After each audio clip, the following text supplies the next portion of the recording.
Hi everyone, today's vlog is going to be about empaths. I'm actually sitting outside my work right now and enjoying the sun and the heat and trying to ground because everything that's been going on in Ecuador and Japan and all that kind of stuff, it's really affecting me emotionally as well as physically. So what is an empath? An empath is someone who feels things before you feel them, who uses their intuition so well, but they don't know it's their intuition that's causing that gut-wrenching, nauseating feeling as well. An empath is someone who doesn't sleep or has really weird sleep cycles, dark bags, weight around their tummy area. Empaths, we tend to want to be around people, but then we need our quiet moments to just de-stress and get rid of everything. So an empath is somebody who'd also want to, you'd want to be around because you are feeling something and you don't want to tell somebody how you're feeling. An empath is the best person to be around because they'll know how you're feeling and they'll know how to react and how to take care of things for you. And it's hard because as an empath myself, I find it difficult to be around certain people that are negative because their negative energy affects me. And then the ones that are positive, oh my God, it's like I'm like in a balloon and like, you know, those hot air balloons, and I'm up in the air and I'm just like amazingly happy and everything like that. And yeah, hey, even I want to go around people who are happier, right? So empaths are the type of people will sometimes even just mirror your emotions because that's what you need. And it's not always what we need. I mean, I know some kids that I know of are OCD and ADD and they're empaths. And, you know, parents are like, oh my God, I need to put my child on medication and this and that. I'm like, okay, well, take a look. When your child acts a certain way, what's going on in the universe, A? B, who are they hanging out with when these emotions and these erratic stuff happens as well? All of that kind of stuff. As an empath, I know before someone's going to die, whether they're going to die because I can feel their energy.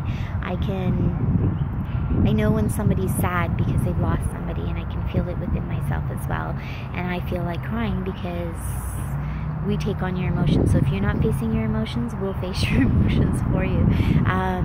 And that's why we don't sleep very well. That's why we need our quiet time. That's why we find ways to ground ourselves. And some empaths can't handle it and they just want to leave the world because it's too much energy and they don't know how to deal with it. And when you're getting closer to that point where you're feeling that hopelessness, you need to contact somebody. You need to go to your tribe, go to your mate, go to your partner. I know for me personally, when I have a partner in my life, and I'm in one of those moods because I can feel everything that partner's going through, but also everything the universe is going through, it's very hard sometimes to determine what is what and whose is whose. And you need to have that quiet moment to figure that out because half the time, actually 90% of the time as an empath, the feelings that we're going through isn't ours. It's someone else's. It's the universe's. It's Earth's. It's Gaia's. It's the animal. It's the dog right next to you. It could be anything that could cause you to feel emotionally wrecked, right? For me recently, someone I know had a parent pass away, and I tried to reach out to this person and it didn't work, and it emotionally messed me up, and I had to clear my emotions. I had to cut myself from that person and say to myself, okay, that's that person's emotions, and if they don't want to deal with it and they don't want me around to help them deal with it, well, you can't. As an empath, we want to help everybody.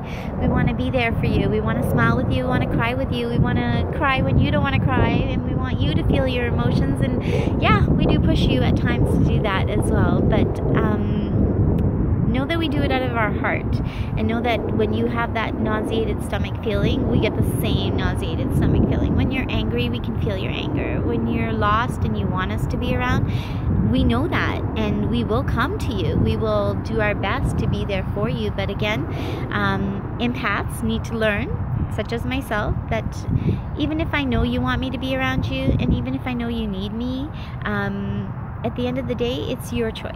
So as an empath, remember, very, very important is boundaries for yourself, because you want to stay sane. You want to stay physically healthy because we break out. We get the dark circles under our eyes.